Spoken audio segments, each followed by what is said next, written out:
Hello friends, ಎಲ್ರಿಗೂ ನಮಸ್ಕಾರ. Welcome to my Study Starters YouTube channel. So ಈ ಒಂದು ಕ್ಲಾಸ್ನಲ್ಲಿ ಏನೈತಿ ಪಾಲಿಗಾನ್ಸ್ ಬಗ್ಗೆ ತಿಳಿದುಕೊಳ್ಳೋಣ. ಸೊ ಇವು ಟಾಪಿಕ್ ವಾಯ್ಸ್ ಕ್ಲಾಸ್ಗಳಾಗಿರ್ತವೆ. ಸೊ ಈ ಕ್ಲಾಸ್ಗಳನ್ನ ನೋಡ್ಬೇಕಂದ್ರೆ ನೀವು ಯೂಟ್ಯೂಬ್ ಮೆಂಬರ್ಶಿಪ್ಪನ್ನು ಪಡೆದುಕೊಳ್ಬೇಕು. ಸೊ ಮೆಂಬರ್ಶಿಪ್ಪನ್ನು ಯಾವ ರೀತಿ ಪಡೆದುಕೊಳ್ಳೋದನ್ನು ಹಿಂದಿನ ವೀಡಿಯೋಗಳಲ್ಲಿ ನಾನು ಹೇಳಿರ್ತೀನಿ, ನೀವು ಅದನ್ನು ಚೆಕ್ ಮಾಡ್ಬೋದು.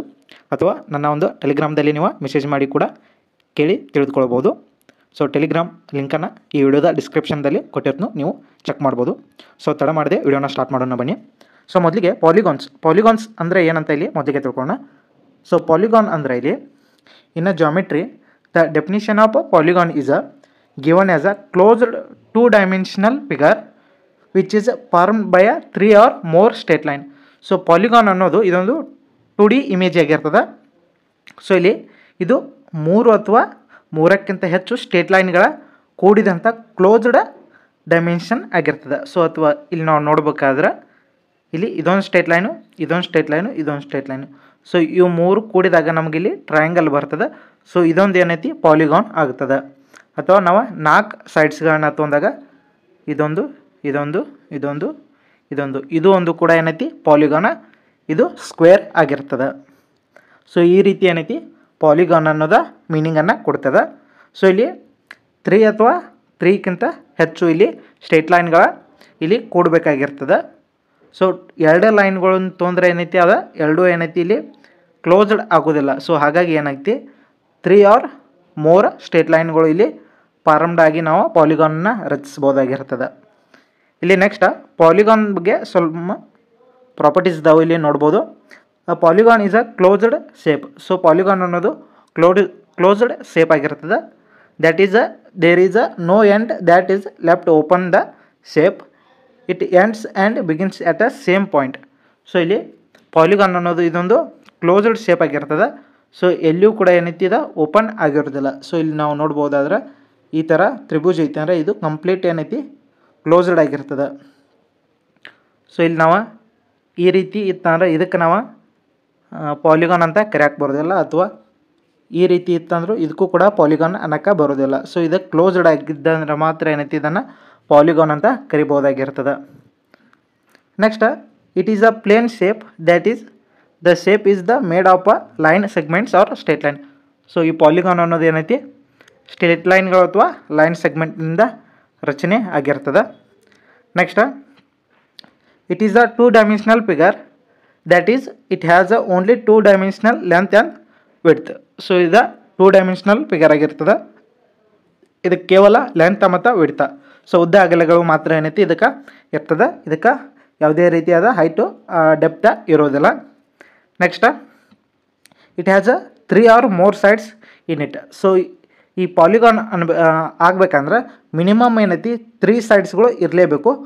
ಸೊ 3 ಸೈಡ್ಸ್ ಇದ್ದಾಗ ಮಾತ್ರ ಅದೊಂದು ಪಾಲಿಗಾನ್ ಆಗ್ತದೆ, ಇಲ್ಲ ಅಂದ್ರೆ ಆಗೋದಿಲ್ಲ. ಸೊ 3 ಅಥವಾ 3ಕ್ಕಿಂತ ಹೆಚ್ಚು ಆದಾಗ ಮಾತ್ರ ಅದೊಂದು ಪಾಲಿಗಾನ್ ಆಗೋಕ್ಕೆ ಸಾಧ್ಯ ಅದ. Next the angles in a polygon May R may not be same. So angles ಏನೈತಿ ಇಲ್ಲಿ ಪಾಲಿಗಾನ್ ಒಳಗೆ ಸೇಮು ಇರ್ಬೋದು ಅಥವಾ ಡಿಫ್ರೆಂಟು ಇರ್ಬೋದು. ಸೊ ಇಲ್ಲಿ ನಾವು ತ್ರಿಭುಜನ ತೊಗೊಂಡಾಗ ಆ್ಯಂಗಲ್ಗಳು ಇವು ಸೇಮು ಇರ್ಬೋದು ಅಥವಾ ಹೆಚ್ಚು ಕಮ್ಮಿ ಇದ್ರೂ ನಡೀತದೆ. Next the length of the sides of polygon May R may not same. So ಇಲ್ಲಿ ಲೆಂತು ಕೂಡ ಏನೈತಿ ಹೆಚ್ಚು ಕಮ್ಮಿ ಇದ್ರೂ ನಡೀತದೆ. ಸೊ ಇದು 4 ಸೆಂಟಿಮೀಟ್ರ, ಇದು 5 ಸೆಂಟಿಮೀಟ್ರ, ಇದು 6 ಸೆಂಟಿಮೀಟ್ರ. ಸೊ ಈ ರೀತಿ ನಾವು ನೋಡ್ಕೋತಾ ಹೋದರೆ ಏನೈತಿ ಇಲ್ಲಿ ಸೇಮು ಇರ್ಬೋದು ಅಥವಾ ಡಿಫ್ರೆಂಟು ಇಲ್ಲಿ ಇರಬಹುದು. ಸೊ ಇಲ್ಲಿ ಕೆಲವೊಂದು ಪಾಲಿಗಾನ್ಗಳ ನೇಮ್ಗಳನ್ನ ಇಲ್ಲಿ ನೋಡ್ತಾ ಹೋಗೋಣ. ಸೊ ಮೊದಲೇದಾಗಿ 3 ಸೈಡ್ಸ್ ಇದ್ದು ಅಂದರೆ ಅದನ್ನು ಟ್ರಯಾಂಗಲ್ ಅಥವಾ ಟ್ರೈಗಾನ್ ಅಂತ ಇಲ್ಲಿ ಕರಿಬೋದು. 4 ಸೈಡ್ಸ್ ಇದ್ದು ಅಂದರೆ ಅದನ್ನು ಟೆಟ್ರಾಗಾನ್ ಅಥವಾ ಕ್ವಾಡ್ರಿಲ್ಯಾಟ್ರಲ್ ಅಂತಲೂ ಕರಿಬೋದು. 5 ಸೈಡ್ಸ್ ಇದ್ದು ಅಂದರೆ ಅದನ್ನು ಪೆಂಟಾಗಾನ್ ಅಂತ ಕರಿಬೋದು. 6 ಸೈಡ್ಸ್ ಇದ್ದು ಅಂದರೆ ಅದನ್ನ ಹೆಕ್ಸಾಗಾನ್ ಅಂತ ಕರಿಬೋದು. ಅದೇ ರೀತಿ 7 ಸೈಡ್ಸ್ ಇದ್ದು ಅದನ್ನು ಹೆಪ್ಟಾಗಾನ್ ಅಂತ ಕರಿಬೋದು. 8 ಸೈಡ್ಸ್ ಇದ್ದು ಅಂದರೆ ಅದನ್ನು ಆಕ್ಟಾಗಾನ್ ಅಂತ ಕರಿಬೋದು. 9 ಸೈಡ್ಸ್ ಇದ್ದು ಅಂದರೆ ಸೈಡ್ಸ್ ಮೀನ್ಸ್ ಬಾಹು ಅಂತ ಕನ್ನಡದಾಗ ಅರ್ಥ ಆಗುತ್ತೆ. ಸೊ ಸೈಡ್ಸ್ ಅಂದರೆ ನಿಮ್ಗೆ ಗೊತ್ತಾಗಲಿಲ್ಲ ಅಂದರೆ ಬಾಹು ಅಂತ ತಿಳ್ಕೊರಿ. ಸೊ ಇಲ್ಲಿ ತ್ರಿಭುಜದಾಗ ಸೊ ಇದೊಂದು ಸೈಡು, ಇದೊಂದು ಸೈಡು, ಇದೊಂದು ಸೈಡು. ಸೊ ಇವು 3 ಸೈಡ್ ಆದಾಗ ಏನೈತೆ ಇದೊಂದು ಟ್ರಯಾಂಗಲ್ ಅಥವಾ ಟೆಟ್ರಾಗಾನ್ ಅಂತ ಟ್ರೈಗಾನ್ ಅಂತ ಆಗುತ್ತೆ. ನೆಕ್ಸ್ಟ್ ಇಲ್ಲಿ 10 ಸೈಡ್ಸ್ ಇದ್ದು ಅದನ್ನು ಡೆಕಾಗಾನ್ ಅಂತ ಇಲ್ಲಿ ಕರಿತಾರೆ. ಸೊ ಇವುಗಳ ಇಮೇಜನ್ನು ಕೆಳಗದಾವು ನಿಮ್ಗೆ ತೋರಿಸ್ತೀನಿ. ಸೊ ಅದೇ ರೀತಿ 11 ಸೈಡ್ಸ್ ಇದ್ದಾಗ ಏನಂತ ಕರಿತಾರೋ, 12 ಸೈಡ್ ಇದ್ದಾಗ ಏನಂತ ಕರಿತಾರೋ ನೀವು ನೋಡ್ಕೋಬೋದು. ಪ್ರತಿಯೊಂದು ಅದಾವು. ಸೊ 20ರವರೆಗೆ ಇಲ್ಲಿ ಅದಾವು. ನೆಕ್ಸ್ಟ್ ಇಲ್ಲಿ ರೆಗ್ಯುಲರ್ ಪಾಲಿಗಾನ್ಸ, ಇರ್ರೆಗ್ಯುಲರ್ ಪಾಲಿಗಾನ್ಸ್ ಅಂತ ಬರ್ತಾವೆ. ಸೊ ಇಲ್ಲಿ ಇವುಗಳ ಬಗ್ಗೆ ತಿಳಿದುಕೊಳ್ಳೋಣ. ಸೊ ಇಲ್ಲಿ 3 ಸೈಡ್ಸ್ ಇದ್ದು ಅಂದ್ರೆ ಇದನ್ನು ಟ್ರಯಾಂಗಲ್ ಅಂತ ಕರಿತಾರೋ. ನೆಕ್ಸ್ಟ್ ಇಲ್ಲಿ 4 ಸೈಡ್ಸ್ ಇದ್ದು ಅಂದರೆ ಇದನ್ನು ಸ್ಕ್ವೇರ್ ಅಂತ ಕರಿತಾರೋ. ಇಲ್ಲಿ 5 ಸೈಡ್ಸ್ ಇದ್ದು ಅಂದರೆ ಇದನ್ನು ಪೆಂಟಾಗಾನ್ ಅಂತ ಕರಿತಾರೋ. ನೀವು ನೋಡ್ಬೋದು ಇಲ್ಲಿ 5 ಸೈಡ್ಸ್ ಅದಾವು. ಸೊ ಇದನ್ನು ಏನೈತಿ ಪೆಂಟಾಗಾನ್ ಅಂತ ಇಲ್ಲಿ ಕರಿತಾರೋ. ಇಲ್ಲಿ 6 ಸೈಡ್ಸ್ ಇದ್ದು ಅಂದರೆ ಇದನ್ನು ಹೆಕ್ಸಾಗಾನ್ ಅಂತ ಇಲ್ಲಿ ಕರಿತಾರೋ. ಅದೇ ರೀತಿ ಇಲ್ಲಿ 7 ಸೈಡ್ಸ್ ಇದ್ದು ಅಂದ್ರೆ ಇದನ್ನು ಹೆಪ್ಟಾಗಾನ್ ಅಂತ ಇಲ್ಲಿ ಕರಿತಾರೋ. ಇಲ್ಲಿ 8 ಸೈಡ್ಸ್ ಇದ್ದು ಅಂದರೆ ಇದನ್ನು ಆಕ್ಟಾಗಾನ. 9 ಸೈಡ್ಸ್ ಇದ್ದು ಅಂದರೆ ಇದನ್ನು ನ್ಯಾನೋಗಾನ. 10 ಸೈಡ್ಸ್ ಇದ್ದು ಅಂದರೆ ಇದನ್ನು ಡೆಕಾಗಾನ್ ಅಂತ ಇಲ್ಲಿ ಕರಿತಾರೋ. ಸೊ ಇದರಲ್ಲಿ ಪಾಲಿಗಾನ್ ಒಳಗೆ ರೆಗ್ಯುಲರ್ ಪಾಲಿಗಾನ, ಇರ್ರೆಗ್ಯುಲರ್ ಪಾಲಿಗಾನ್ ಅಂತ 2 ಭಾಗಗಳು ಬರ್ತಾವೆ. ಸೊ ಇವೆರಡಕ್ಕೂ ಏನು ಡಿಫ್ರೆನ್ಸ್ ಅಂತ ಇಲ್ಲಿ ಕೆಳಗಡೆ ನೋಡಿ ನಾವು. ಸೊ ಇಲ್ಲಿ ರೆಗ್ಯುಲರ್ ಪಾಲಿಗಾನ್ ಒಳಗೆ ಇಲ್ಲಿ ಲೆಂತ್ ಆಫ್ ಸೈಡ್ಸ್ ಏನೈತಿ ಈಕ್ವಲ್ ಇರ್ತದೆ. ರೆಗ್ಯುಲರ್ ಒಳಗೆ ಪಾಲಿಗಾನ್ ಅದ್ರೊಳಗೆ ಏನೈತಿ ಅನ್ಈಕ್ವಲ್. ಅಂದ್ರೆ ಇಲ್ಲಿ ಸೈಡ್ಸ್ ಏನೈತಿ ಇಲ್ಲಿ ರೆಗ್ಯುಲರ್ ಒಳಗೆ ಎಲ್ಲ 4 ಸೆಂಟಿಮೀಟ್ರ್ ಅದಾವಂದ್ರೆ, ಸೊ ರೆಗ್ಯುಲರ್ ಒಳಗೆ ಇಲ್ಲಿ ಒಂದು 4 ಸೆಂಟಿಮೀಟ್ರ್, ಒಂದು 3 ಸೆಂಟಿಮೀಟ್ರ್, ಒಂದು 5 ಸೆಂಟಿಮೀಟ್ರ್ ಡಿಫ್ರೆಂಟಾಗಿ ಇದ್ದು ಅಂದ್ರೆ ಅದನ್ನು ಏನೈತಿ ಇರ್ರೆಗ್ಯುಲರ್ ಪಾಲಿಗಾನ್ ಅಂತ ಇಲ್ಲಿ ಕರಿತಾರೋ. ಸೊ ಅದೇ ರೀತಿ ಇಲ್ಲಿ next measurement of all interior angle ಏನೈತಿ ರೆಗ್ಯುಲರ್ ಒಳಗೆ ಈಕ್ವಲ್ ಇರ್ತಾವೆ. ಇಲ್ಲಿ ರೆಗ್ಯುಲರ್ ಒಳಗೆ ಅನ್ಈಕ್ವಲ್ ಇರ್ತಾವೆ. ಅದೇ ರೀತಿ measurement of all exterior angle ಏನೈತಿ ಇಲ್ಲಿ ಈಕ್ವಲ್ ಇರ್ತಾವೆ. ಈಚೆ ಕಡೆ ಏನೈತಿ ಅನ್ಈಕ್ವಲ ಇರ್ತಾವೆ. ಸೊ ಇಲ್ಲಿ ನೋಡ್ಬೋದು ನೀವು ರೆಗ್ಯುಲರ್ ಪಾಲಿಗಾನ್ ಏನೈತಿ ಸೈಡ್ಸ ಸೇಮ್ ಇರ್ತಾವೆ, ಆ್ಯಂಗಲ್ಸ ಸೇಮ್ ಇರ್ತಾವೆ. ಅದೇ ರೀತಿ ಎಕ್ಸ್ಟೀರಿಯರ್ ಆ್ಯಂಗಲ್ಲು ಕೂಡ ಸೇಮ್ ಇರ್ತಾವೆ. ಸೊ ಈ ಕಡೆ ಏನೈತಿ ಈ ಕಡೆ ಸೈಡ್ಸ ಡಿಫ್ರೆಂಟ್ ಆಗಿರ್ತಾವೆ. ಸೊ ಇಲ್ಲಿ ಸೈಡ ಅಂದ್ರೆ ಬಾಹು ಏನೈತಿ ಒಂದು 4 ಸೆಂಟಿಮೀಟ್ರ್ ಇದ್ರೆ ಒಂದು 5 ಸೆಂಟಿಮೀಟ್ರ್, ಒಂದು 5 ಸೆಂಟಿಮೀಟ್ರ್ ಇದ್ರೆ ಒಂದು 6 ಸೆಂಟಿಮೀಟ್ರ್, ಈ ರೀತಿಯಾಗಿ ಇಲ್ಲಿ ಇರ್ತಾವೆ. ಸೊ ರೆಗ್ಯುಲರ್ ಒಳಗೆ ಎಲ್ಲವೂ ಕೂಡ ಏನೈತಿ ಸೇಮ್ ಇರ್ತದೆ. ಮೆಜರ್ಮೆಂಟ್ ಆಫ್ ಆ್ಯಂಗಲ್ಸ, ಬಾಹು ಅಂದರೆ ಸೈಡ್ಸ, ಹಾಗೆ ಏನೈತಿ exterior angle, interior angle. So interior angle, exterior angle ಬಗ್ಗೆ ಈಗ ನೆಕ್ಸ್ಟ್ ತಿಳಿದುಕೊಳ್ಳೋಣ. ಸೊ ಇಲ್ಲಿ ಇಂಟೀರಿಯರ್ ಆ್ಯಂಗಲ್ ಅಂದ್ರೆ ಇದೊಂದು ಹೆಕ್ಸಾಗಾನ್ ಅದ. ಸೊ ಇಲ್ಲಿ 6 ಸೈಡ್ಸ್ ಇದಾವೆ ಅಂದರೆ ಇದು ಹೆಕ್ಸಾಗಾನ್ ಆಗುತ್ತೆ. ಸೊ ಇಲ್ಲಿ ಒಳಗೆ ಏನು ಆ್ಯಂಗಲ್ ಬರ್ತದಲ್ಲ ಇದು ಏನೈತಿ ಇಂಟೀರಿಯರ್ ಆ್ಯಂಗಲ್ ಅಂತ ಇಲ್ಲಿ ನಾವು ಹೇಳ್ಬೋದಾಗಿರ್ತದೆ. ಸೊ ಇಲ್ಲಿ ಇದನ್ನು ಕಂಟಿನ್ಯೂ ಎಕ್ಸ್ಟೆಂಡ್ ಮಾಡಿದಾಗ ಉಂಟಾಗುವ ಆ್ಯಂಗಲ್ ಏನೈತಿ ಎಕ್ಸ್ಟೀರಿಯರ್ ಆ್ಯಂಗಲ್ ಅಂತ ಇಲ್ಲಿ ನಾವು ಕರಿಬೋದು. ಸೊ ಇಲ್ಲಿ ಪಾಯಿಂಟ್ ಏನಾಗಿರ್ತೈತಿ ಇದು ವರ್ಟೆಕ್ಸ್ ಆಗಿರ್ತದೆ. ಸೊ ಇಲ್ಲಿ ಸಿ ಪಾಯಿಂಟ್ ಏನೈತಿದ ಇದು ವರ್ಟೆಕ್ಸ್ ಆಗಿರ್ತದೆ. ಇಲ್ಲಿ ಎ ಬಿ ಅನ್ನೋದು ಏನೈತಿದ ಸೈಡ್ಸ್ ಆಗಿರ್ತದೆ. ಸೊ ಇಲ್ಲಿ A B equal to B C, B C equal to C D, C D equal to D E, D equal to E F, E F equal to F A ಅಂತ ಆಗುತ್ತೆ. So ಇದೊಂದು regular polygon ಆಗಿತ್ತಂದ್ರೆ ಇವೆಲ್ಲ same ಆಗಿರ್ತವೆ. ಅದೇ ರೀತಿಲಿ ಒಳಗಿನ interior angle ಕೂಡ ಇಲ್ಲಿ ಏನೈತಿ ಸೇಮ್ ಆಗಿರ್ತವೆ. ಸೊ ಅದನ್ನು ಇಲ್ಲಿ ಡೀಟೇಲಾಗಿ ಕೊಟ್ಟಿದ್ದಾರೋ ನೀವು ನೋಡ್ಕೋಬೋದು. ಇಲ್ಲಿ A B equal to B C, B C equal to C D, C D equal to D E, D equal to E F, E F equal to F A. ಇಲ್ಲಿ ಎಲ್ಲ sides ಏನೈತಿ equal ಅದಾವ. ಅದೇ ರೀತಿ all interior angles are equal ಅಂತ ಕೊಟ್ಟಿದ್ದಾರೆ. ಅದೇ ರೀತಿ all exterior angles are equal ಅಂತಲೂ ಕೂಡ ಇಲ್ಲಿ ಕೊಟ್ಟಿದ್ದಾರೆ. ಸೊ ಇಲ್ಲಿ ಎಕ್ಸ್ಟೀರಿಯರ್ ಆ್ಯಂಗಲನ್ನು ಯೆಲ್ಲೋ ಕಲರ್ ಒಳಗೆ ರಿಪ್ರೆಸೆಂಟ್ ಮಾಡಿದ್ದಾರೆ. ಇಲ್ಲಿ ನೋಡ್ಕೋಬೋದು ಯೆಲ್ಲೋ ಕಲರ್ ಎಲ್ಲಿ ಬಂದಿದ್ದಾವೆ ಅಂತ. ಸೊ ಇವು ಎಲ್ಲ ಯೆಲ್ಲೋ ಕಲರ್ ಏನೈತಿ ಈಕ್ವಲ್ ಆ್ಯಂಗಲ್ ಆಗಿರ್ತಾವೆ. ಅದೇ ರೀತಿ ಇಂಟೀರಿಯರ್ ಆ್ಯಂಗಲ ಬ್ಲೂ ಕಲರ್ ಒಳಗೆ ಇಲ್ಲಿ ಡಿನೋಟ್ ಮಾಡಿದಾರೋ ಇಲ್ಲಿ ನೋಡ್ಬೋದು. ಸೊ ಇವೆಲ್ಲ ಏನೈತಿ ಈಕ್ವಲ್ ಆಗಿರ್ತವೆ ಇಂಟೀರಿಯರ್ ಆ್ಯಂಗಲ್ಸ್. ಅದೇ ರೀತಿಲಿ ನೀವು ಡಯಾಗೋನಲ್ ನೋಡ್ಬೋದು. ಇಲ್ಲಿ ಬಿ ಇ ಡಯಾಗೋನಲ್ ಏನೈತಿ ಇದು ಕೂಡ ಏನೈತಿ ಎಲ್ಲ ಕಡೆ ಏನೈತಿ ಇದು ಕೂಡ ಸೇಮ್ ಆಗಿರ್ತದೆ. ಇಲ್ಲಿ ಸಿ ಎಫ್ ಡಯಾಗೋನಲ, ಇಲ್ಲಿ ಎ ಡಿ ಡಯಾಗೋನಲ ಇವೆಲ್ಲ ಕೂಡ ಸೇಮ್ ಆಗಿರ್ತವೆ ಲೆಂತ್. ಆ್ಯಂಗಲ್ಸಿನ ರೆಗ್ಯುಲರ್ ಪಾಲಿಗಾನ್ ಇದ್ರೊಳಗೆ 2 ಟೈಪ್ ಬರ್ತವೆ. ಒಂದು ಇಂಟೀರಿಯರ್ ಆ್ಯಂಗಲ್ ಆಫ್ ಪಾಲಿಗಾನ, ಇನ್ನೊಂದು ಎಕ್ಸ್ಟೀರಿಯರ್ ಆ್ಯಂಗಲ್ ಆಫ್ ಪಾಲಿಗಾನ. ಸೊ ಇವುಗಳ ಆ್ಯಂಗಲನ್ನು ಇಂಟೀರಿಯರ್ ಆ್ಯಂಗಲನ್ನು ಯಾವ ರೀತಿ ಕಂಡು ಹಿಡಿಯೋಕೆ ಇದಕ್ಕೊಂದು ಫಾರ್ಮುಲಾ ಅದ. ಅದೇ ರೀತಿ ಎಕ್ಸ್ಟೀರಿಯರ್ ಆ್ಯಂಗಲ್ ಆಫ್ ಪಾಲಿಗಾನ ಇದನ್ನು ಕಂಡುಹಿಡಿಯೋಕ್ಕೆ ಇದಕ್ಕೂ ಕೂಡ ಒಂದು ಫಾರ್ಮುಲಾ ಅದ. ಆ ಫಾರ್ಮುಲಾಗಳನ್ನ ಈಗ ನೋಡೋಣ. ಸೊ ಇಲ್ಲಿ ಇಂಟೀರಿಯರ್ ಆ್ಯಂಗಲ್ ಅಂದ್ರೆ ಇದು 180 degree minus N minus 2 divided by N. So ಇಲ್ಲಿ ಎನ್ ಅನ್ನೋದು ಏನೈತಿ ನಂಬರ್ ಆಫ್ ಸೈಡ್ಸ್ ಅಂದ್ರೆ ಇಲ್ಲಿ ಬಾಹು ಅಂತ ಆಗುತ್ತೆ. ಸೊ ಇಲ್ಲಿ ತ್ರಿಭುಜ ಒಳಗೆ ಇಲ್ಲಿ ಎಷ್ಟು ಸೈಡ್ ಅದಾವು ಅಂದ್ರೆ ಇಲ್ಲಿ 3 ಸೈಡ್ ಅದಾವು. ಸೊ 3 ಸೈಡನ್ನು ಇಲ್ಲಿ 180 ಮೈನಸ್ 3 ಸೈಡ್ಸನ್ನು ಹಾಕಿದಾಗ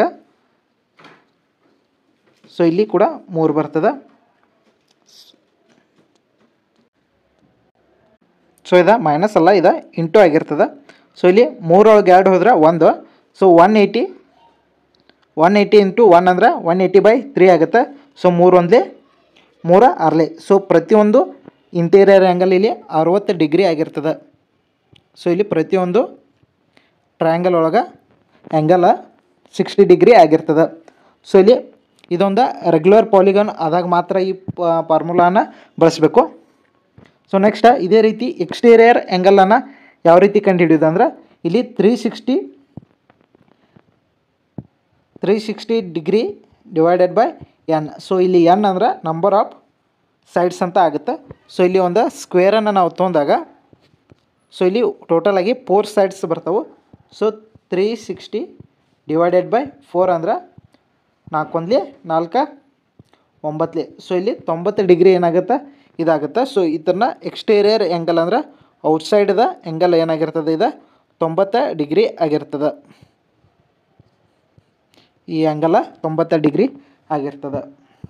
ನೆಕ್ಸ್ಟ್ ಸೊ ಇಲ್ಲಿ well conditioned and ill conditioned triangle ಅಂತ ಇಲ್ಲಿ ಬರ್ತಾವೆ. ಸೊ ಇಲ್ಲಿ ವೆಲ್ ಕಂಡೀಷನ್ಡ್ ಟ್ರಯಾಂಗಲ್ ಒಳಗೆ all angles are between 30 degree to 120. So ಇಲ್ಲಿ 30ರಿಂದ 120 ಡಿಗ್ರಿ ಒಳಗಿನೂ ಇದ್ದು ಅಂದ್ರೆ ಅದನ್ನ ವೆಲ್ ಕಂಡೀಷನ್ ಟ್ರಯಾಂಗಲ್ ಅಂತ ಕರೀತಾರೋ. ಇಲ್ಲಿ 30ಗಿಂತ ಕಡಿಮೆ 120ಗಿಂತ ಹೆಚ್ಚಾಗಿರ್ತದೆ ಅಂದ್ರೆ ಅದನ್ನು ಏನೈತಿ ಇಲ್ಲಿ ಇಲ್ ಕಂಡೀಷನ್ಡ್ ಟ್ರಯಾಂಗಲ್ ಅಂತ ಇಲ್ಲಿ ಕರೀತಾರೋ. ಸೊ ಇಲ್ಲಿ ಡಯಾಗ್ರಾಮ್ ಒಳಗೆ ಸ್ವಲ್ಪ ಮಿಸ್ಟೇಕ್ ಆಗಿದೆ. ಸೊ ಇದು ಏನೈತಿ 130 ತೊಂದರೆ ಅಂದ್ರೆ ನೀವು ಈ ಕಡೆ ಇದು 30 ಇದು. ಸೊ ಇಲ್ಲಿ ಆ್ಯಂಗಲ್ 130 ತೊಂದರೆ ಅಂದ್ರೆ ಇಲ್ಲಿ 25 ಡಿಗ್ರಿ ಬರ್ತದೆ, ಇಲ್ಲೂ ಕೂಡ 25 ಡಿಗ್ರಿ ಬರ್ತದೆ. ಸೊ ಈ ರೀತಿ ಇದು ಇಲ್ ಕಂಡೀಷನ್ಡ್ ಅಂತ ಇಲ್ಲಿ ಬರ್ತದೆ. ನೆಕ್ಸ್ಟ್ ಇಲ್ಲಿ ನೋಡ್ಬೋದು ಅದಾವು.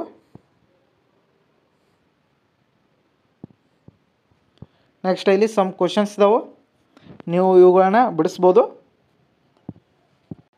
ಸೊ ಇಲ್ಲಿ ಫಸ್ಟ್ನೇ ಕ್ವಶನ್ ಏನದ, if the lengths of a sides of a rectangular shaped playground are 50 inches, 80 inches, 50 inches, 80 inches. So then what is the perimeter of the ground. So ಇಲ್ಲಿ ಪೆರಿಮೀಟರ್ ಅಂದ್ರೆ ಸುತ್ತಳತೆ ಅಂತ ಆಗುತ್ತೆ. ಸೊ ಸುತ್ತಳತೆಯನ್ನು ಸೊ ಇವುಗಳ 4ಗಳನ್ನ ಕೂಡಿಸಿದಾಗ ನಮಗೆ ಬರುವಂಥ ಆನ್ಸರ್ ಏನಾಗಿರ್ತದೆ ಅದು ಪೆರಿಮೀಟರ್ ಆಗಿರ್ತದೆ.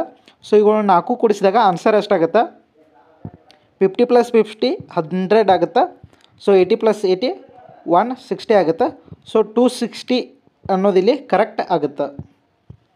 Next which of the following figure will have a larger perimeter ಅಂದರು. ಸೊ ನೋಡಿದಾಗ ಗೊತ್ತಾಗುತ್ತೆ ಫಿಗರ್ 2 ಅನ್ನೋದಿಲ್ಲಿ ಕರೆಕ್ಟ್ ಆಗುತ್ತೆ. Next which of the following is not a polygon. So ಇಲ್ಲಿ ಪಾಲಿಗಾನ್ ಯಾವುದು ಆಗೋದಿಲ್ಲ ಅಂತಾರು. ಸೊ ಪಾಲಿಗಾನ್ ಆಗ್ಬೇಕಂದ್ರೆ ಮೇನ್ ಕಂಡೀಷನ್ ಅವ ಸ್ಟೇಟ್ ಲೈನ್ ಒಳಗೆ ಇರಬೇಕು ಅಥವಾ ಲೈನ್ ಸೆಗ್ಮೆಂಟ್ ಇರಬೇಕು. ಸೊ ಇಲ್ಲಿ ಸರ್ಕಲ್ ಅನ್ನೋದು ಇದೊಂದು ಆಗೋದಿಲ್ಲ, ಇದು ಲೈನ್ ಸೆಗ್ಮೆಂಟ್ ಅಥವಾ ಸ್ಟೇಟ್ ಲೈನ್ ಇಲ್ಲಿ ಆಗೋದಿಲ್ಲ. ಹಾಗಾಗಿ ಇಲ್ಲಿ ಸರ್ಕಲ್ ಅನ್ನೋದು ಕರೆಕ್ಟ್ ಆಗುತ್ತೆ. ಸೊ ಇಲ್ಲಿ next fill in the blanks ಅಂತ ಕೊಟ್ಟಿದ್ದಾರೆ. ಸೊ ಲೆಂತ್ ಆಫ್ ಬ್ರೆಡ್ತ್ ಕೊಡ್ತಿದ್ದಾರೆ, ಇಲ್ಲಿ ಪೆರಿಮೀಟ್ರನ್ನು ನಾವು ಬರಿಬೇಕು. ಸೊ ಇಲ್ಲಿ ಲೆಂತ್ 10 ಬ್ರೆಡ್ 10. ಇನ್ನು ಪೆರಿಮೀಟರ್ ಕಂಡು ಹಿಡ್ಬೇಕಂದ್ರೆ ಇಲ್ಲೂ ಕೂಡ 10 ಇರ್ತದೆ, ಇಲ್ಲೂ ಕೂಡ 10 ಇರ್ತದೆ. ಸೊ ಹಾಗಾಗಿ ಇಲ್ಲಿ 40 ಅಂತ ಆಗುತ್ತೆ. ನೆಕ್ಸ್ಟ್ ಅದೇ ರೀತಿ 20 40 ಇದ್ದಾಗ ಆ ಥರ ಡಬಲ್ 120 ಇಲ್ಲಿ ಆಗುತ್ತೆ. ಸೊ ಇಲ್ಲಿ ಏನಾಗುತ್ತೆ 9 ಲೆಂತ್ ಅದ, ಬ್ರೆಡ್ ಎಷ್ಟು ಅನ್ನೋದು ಗೊತ್ತಿಲ್ಲ, ಟೋಟಲ್ 36 ಅದ. ಸೊ ಇಲ್ಲಿ ಸೈಡ್ಸ್ ಎಷ್ಟು ಅದಾವೆ, 4 ಸೈಡ್ ಅದಾವೆ ಅಂದ್ರೆ 4 ಒಂದ್ಲೆ 4 9. ಸೊ ಇದು ಕೂಡ 9 ಬ್ರೆಡ್ ಆಗಿರ್ತದೆ. So next question, a triangle has a area of 120 metre square and the height of the triangle is 10 metre. How much is the half of a base of the triangle. So ಇಲ್ಲಿ ಟ್ರಯಾಂಗಲ್ದ ಏರಿಯಾವನ್ನು ಕೊಟ್ಟಿರ್ತಾರೆ, ಹಾಗೆ ಹೈಟನ್ನು ಕೊಟ್ಟಿದ್ದಾರೆ, ಅದರ ಬೇಸನ್ನು ನಾವು ಇಲ್ಲಿ ಕಂಡು ಹಿಡಿಬೇಕಾಗುತ್ತಾ. So ಇಲ್ಲಿ ಮೊದಲಿಗೆ area, triangle area equal to half of base into height ಅಂತ ಆಗುತ್ತೆ. ಸೊ ಇಲ್ಲಿ ನಮಗೆ ಏರಿಯಾವನ್ನು ಕೊಟ್ಟಿದ್ದಾರೆ 120, ಹಾಫ್ ನಾವು ಇಲ್ಲಿ ಬೇಸನ್ನು ಕಂಡು ಹಿಡಬೇಕು. ಹೈಟ್ ಎಟ್ಟದ 10 ಮೀಟರ್ ಅದ. So 2 ಒಂದ್ಲೆ 2 5ಲೆ.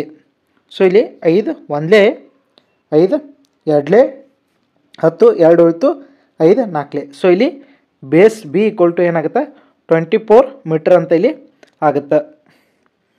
Next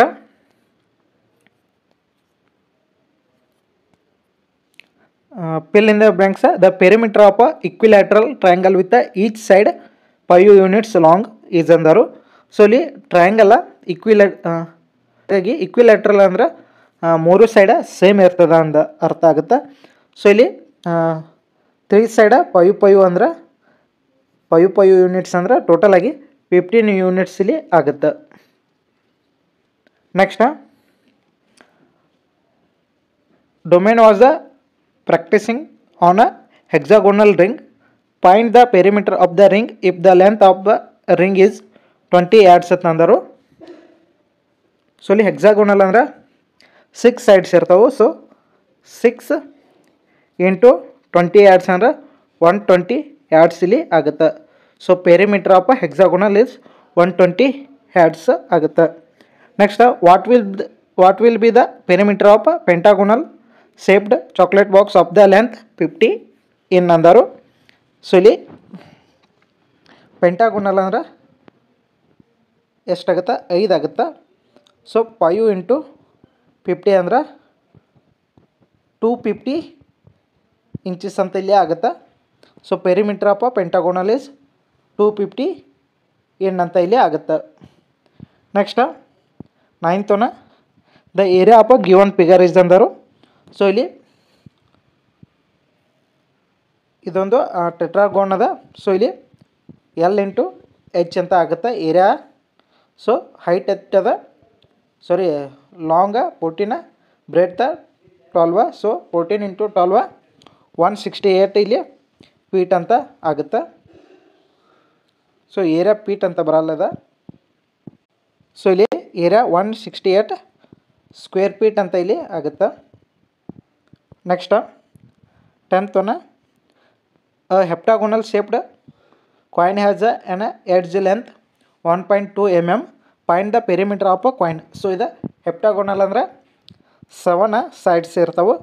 so 7 into 1.2 mm ಅಂದ್ರೆ ಇಲ್ಲಿ 8.4 ಇಲ್ಲಿ mm ಅಂತ ಇಲ್ಲಿ ಪೆರಿಮೀಟ್ರ್ ಆಗುತ್ತೆ ಹೆಪ್ಟಾಗೋನಲ್ shape the coin.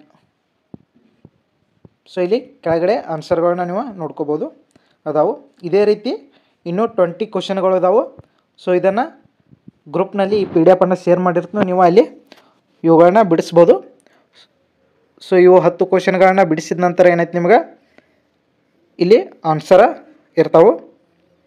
So next ಇದಾದ ನಂತರ ಮತ್ತೆ ಇಲ್ಲಿ 10 ಕ್ವಶನ. ಸೊ ನೋಡ್ಕೋಬೋದು ನೀವು.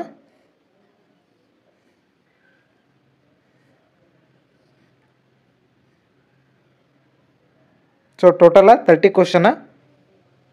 ಸೊ ಇದನ್ನು ಈ PDF ಗ್ರೂಪ್ನಲ್ಲಿ ಹಾಕಿರ್ತೀನಿ, ನೀವು ಇವುಗಳನ್ನ ನಿಮ್ಮ ಆನ್ಸರನ್ನ ಚೆಕ್ ಮಾಡ್ಬೋದು. ಹಾಗೆ ಸಿಲೆಬಸ್ ಕಂಪ್ಲೀಟ್ ಆದ ನಂತರ ಏನೈತಿ ಇವು ಕ್ವಶನ್ಗಳನ್ನ ನಾನು ಇನ್ನೊಮ್ಮೆ ಬಿಡಿಸಿ ಹಾಕ್ತೇನೆ ನಿಮಗೆ.